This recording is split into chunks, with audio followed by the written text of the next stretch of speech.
épuisé, mais en même temps rempli d'adrénaline, et puis la chemise est trempée, le dos est trempé, mais c'est pour moi en fait, je me dis que j'ai fait un mauvais spectacle si ma chemise n'est pas trempée. C'est vraiment ça, je me dois de tout donner au public, et c'est vraiment un bonheur parce que le public vous donne tellement d'énergie, et c'est merveilleux, vraiment.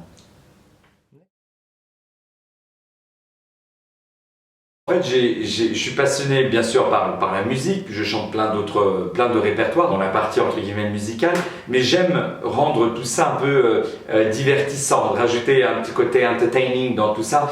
Donc j'ai également beaucoup d'humour, donc il y a des sketchs, il y a quelques imitations, il y a des histoires, je parle un petit peu de moi, de mon enfance, de mes parents, de mes relations amoureuses, etc.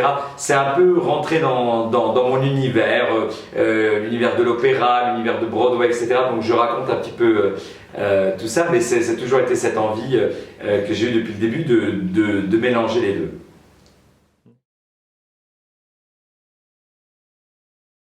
Une très bonne question. En fait, le meilleur moyen de ne pas plaire au public, c'est de faire des airs connus, entre guillemets. Il faut toujours faire les choses qu'on fait le mieux.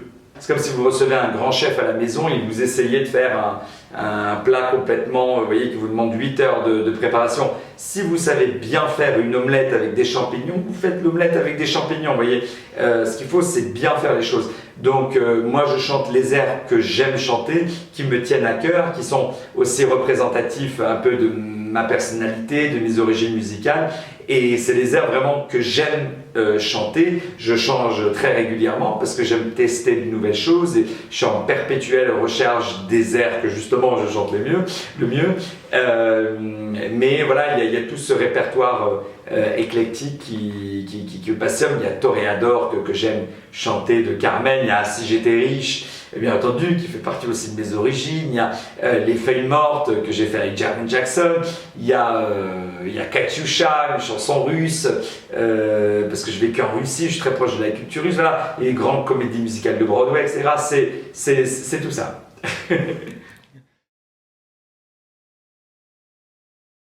Quand je rentre sur scène, je rentre pas comme vous savez, un artiste qui appuie sur le bouton play, vous voyez, et qui joue le même spectacle tous les soirs. Je rentre sur scène un peu presque comme un boxeur, c'est-à-dire que je viens bien préparé, mais par contre, je réagis toujours à ce que l'adversaire va faire. Donc autrement dit, bien entendu, je ne considère pas le public comme un adversaire, mais je reste très attentif à si le public veut aller vers telle ou telle direction, et ça, je le sens au rire, je le sens aux applaudissements, etc.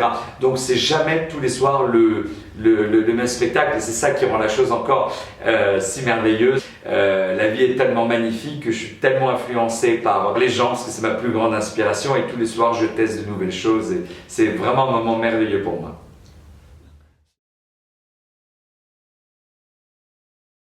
Pour dire la vérité, quand j'ai démarré à faire ça, c'est-à-dire vers 2008, je m'attendais à en avoir beaucoup. Et finalement, j'en ai pas eu parce que, vous savez, tous les chanteurs lyriques, tous les chanteurs d'opéra, ils aiment d'autres musiques. En tout cas, je leur souhaite d'aimer d'autres musiques.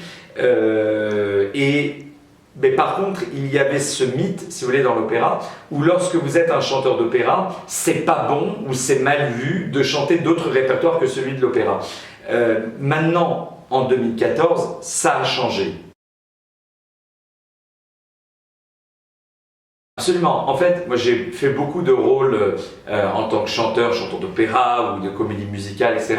Où là vous êtes connu, entre guillemets, vous allez structurer dans l'œuvre. Vous voyez, on ne peut pas imaginer Rigoletto dans Verdi dire « Allez, tout le monde !» Vous voyez, on peut pas imaginer ça. Donc j'ai besoin de ces deux. C'est-à-dire j'ai besoin d'être aussi avec un metteur en scène, jouer une œuvre, travailler sur le personnage, sur sa psychologie, sur la partition, etc. Mais j'ai également besoin d'être libre, de faire participer le public, parce que si je ne le fais pas dans ce spectacle, je ne peux pas le faire à d'autres moments. Et j'aime vraiment cette proximité, comme vous l'avez dit. J'aime descendre dans la salle, faire chanter le public. J'aime les inviter sur scène, leur faire plein de choses folles. Et c'est ça finalement où vous vous dites, il n'y a eu qu'une seule représentation et ce sera celle-ci. C'est ça qui est formidable.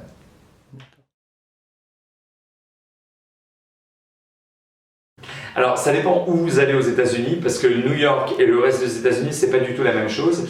En fait, à New York, par exemple, les New-Yorkais sont des gens qui sont très easygoing, ils aiment bien rire et tout, mais ils aiment pas à la base que vous allez vers eux. Vous voyez, ils aiment pas que vous les fassiez chanter. Donc, c'était une toute nouvelle manière, surtout mon côté un peu méditerranéen, mon humour, tout ça, c'est pas quelque chose qu'ils ont l'habitude. Vous voyez, l'accueil a été vraiment très bien parce qu'ils connaissaient pas du tout ce genre de choses. Et c'est vrai, en fait, peu importe où vous allez dans le pays, il y a toujours un humour à avoir, il y a toujours un style, et je m'adapte en fonction du pays. Par exemple, quand je joue en Asie ou quand je joue à Londres, c'est pas pareil. Vous voyez, à Londres, les gens sont plutôt réservés.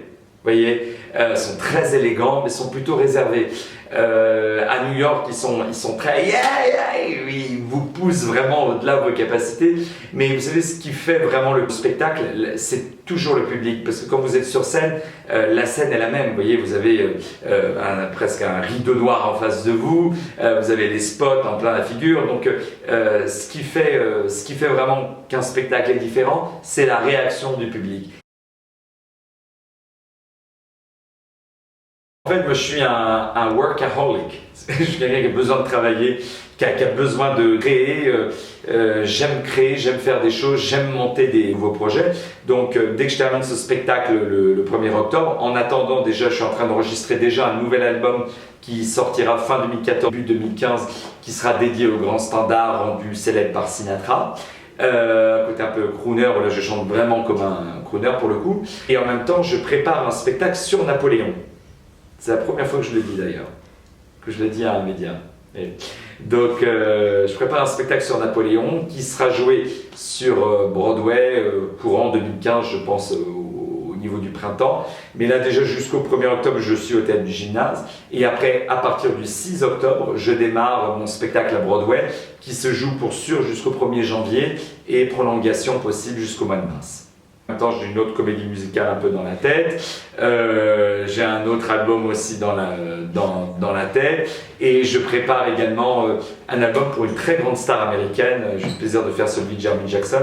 Je prépare un autre album de standard de jazz pour une très grosse star américaine. Je ne peux pas encore dire le nom, mais pour le médiatiseur, vous le saurez avant tout le monde, c'est promis.